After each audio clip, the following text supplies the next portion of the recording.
Finally, Aam Aadmi Party leaders, Delhi former Chief Minister ArvindKejriwal and former Deputy Chief Minister Manish Sisodia, have been given clean chit by the special court in the Delhi liquor policy case. This raises several fundamental questions on the way the agencies are being used by the ruling dispensation for a political purpose and the kind of damage they can create. Look at the case of Kejriwal. Arvind Kejriwal, Manish Sisodia and the entire Aam Aadmi Party came to power in Delhi and came to prominence in Indian politics on the anti-corruption plank. So the party was a product of India Against Corruption campaign during the UPA 2 regime. So the Aam Aadmi Party could defeat both the Congress and the Bharatiya Janata Party. Ever since Kejriwal became the Chief Minister, the Bharatiya Janata Party tried to play every game, using the Lieutenant Governor to curtail the powers of Delhi Chief Minister. In one way, in one sentence, the BJP-led central government did everything possible to ensure that Kejriwal fails in his governance. So this was the attempt of the Bharatiya Janata Party. Finally, they even curtailed the powers of the Delhi. The BJP earlier promised to give full statehood to Delhi. So that from that level, it has gone to declare a war on Delhi administration. Kejriwal's eccentric policies and eccentric politics are obviously questionable. There is no dispute about it. Notwithstanding his fine record in education, health, etc., Kejriwal's politics of confrontation, politics of constant confrontation with the government of India might have alienated a section of Delhi voters. But the major blow to Kejriwal was the Delhi liquor policy case. So the political narrative woven around the Delhi liquor policy case hit at the roots of Aam Aadmi Party's politics, because this party came to power on the slogan of clean politics and good governance. So BJP questioned Kejriwal as someone who fought against corruption, now mired in corruption scandals.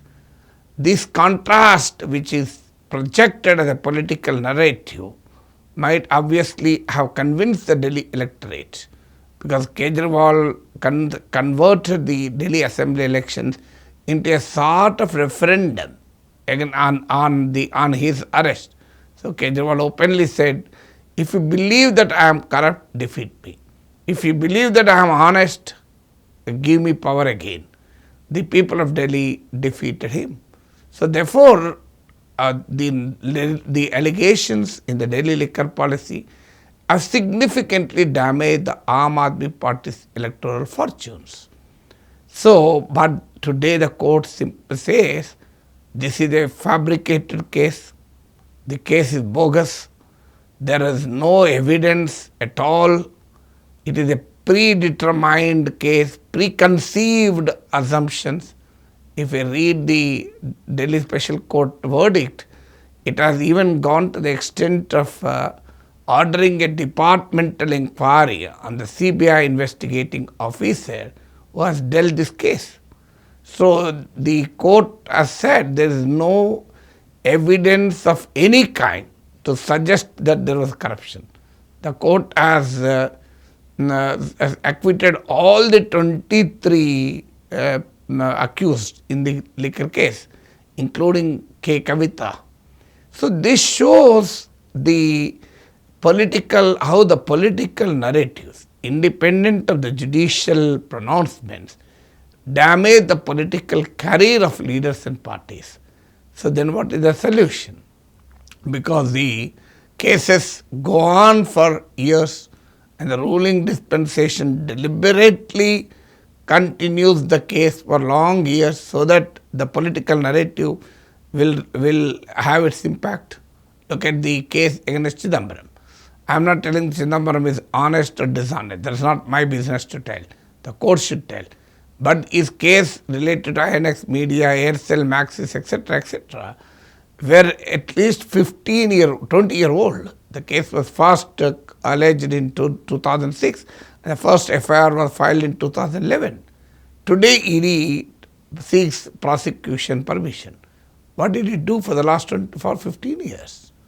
And that too on the eve of the Tamil Nadu elections. So today you see the problem. If this judgment has come before the Delhi Assembly election, the things would have been different. The political mandate would have perhaps been different. But the judgment came now.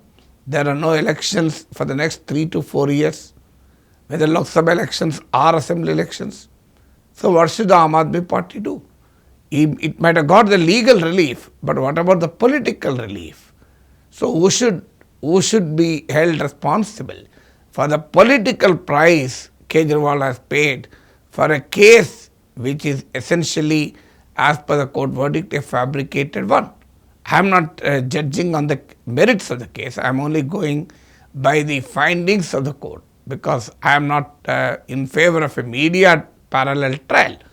So the second aspect in this is, well, we have seen the pattern in it. How the central agencies like CBI, Enforcement Directorate, Income Tax file cases and go after the opposition leaders, especially when there are elections around. That is the reason I have mentioned the Chidambaram case in Tamil Nadu. If the politicians cross over to BJP, nothing will happen. The classic example is of Ashok Chavan, who was alleged in the other society case. So this case, a week before Ashok Chavan joined BJP, the Union Finance Minister Nirmala Sitharaman told Parliament that the UPA regime was completely mired in corruption, and she gave a long list of cases. And one of the cases cited were the other society case, in which Ashok Chavan was the prime accused.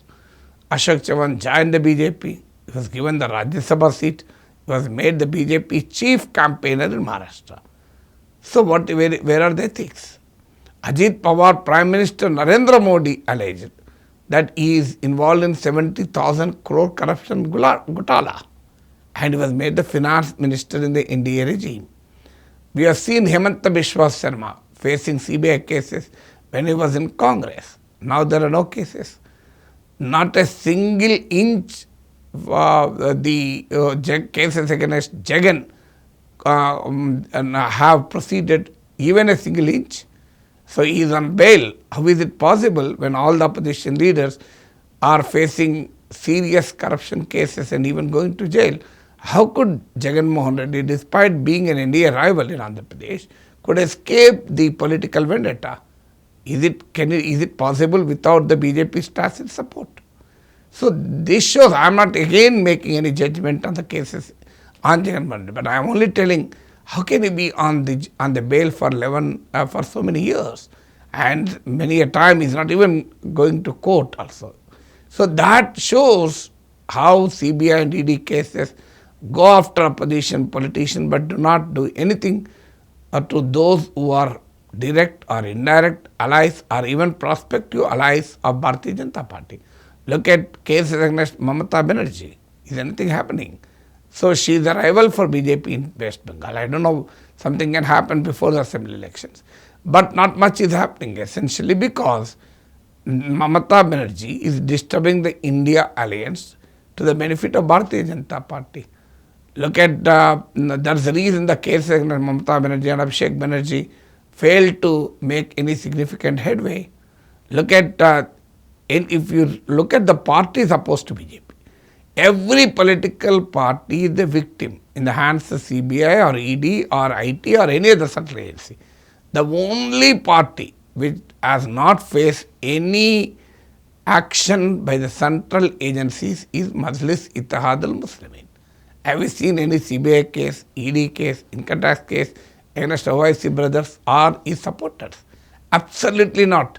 Should we conclude that they are the very honest politicians in India? So that only shows how the Bharatiya Janata Party was kind to MIM, is kind to MIM because MIM agenda is benefiting the Bharatiya Janata Party.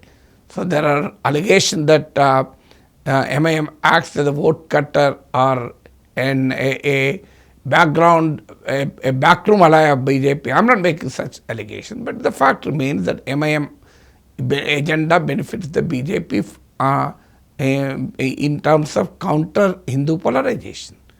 So this pattern, 95% of the cases, political cases, filed since Modi came to power are against the opposition politicians. So there is a serious credibility crisis of CBI, ED and all these agencies. Today the special court verdict on Delhi liquor policy simply came down heavily on the CBI. So it is a clear, and they did not use the word political vendetta, but if you read the judgment of the court, it's a very clear illustration of a political vendetta. If you support Modi, fine. Otherwise, ED will come. So this opposition is making these allegations for quite some time. And once again, the case of Delhi has been proved. So I am not telling political corruption should not be fought. I am not telling that opposition leaders are very honest. I am only making a point. If they are dishonest, file cases, ensure proper prosecution, investigation, and close the cases at the earliest. So if you go on dragging the cases for years, decades, and you milk the political benefit out of it, and finally the cases do not result in any conviction. Look at the conviction rate of the ED cases, negligible. So this erodes the very credibility of the institutions in our country. Forget who is in power, who is not in power. When there is an institutional collapse, that is a serious threat to democracy.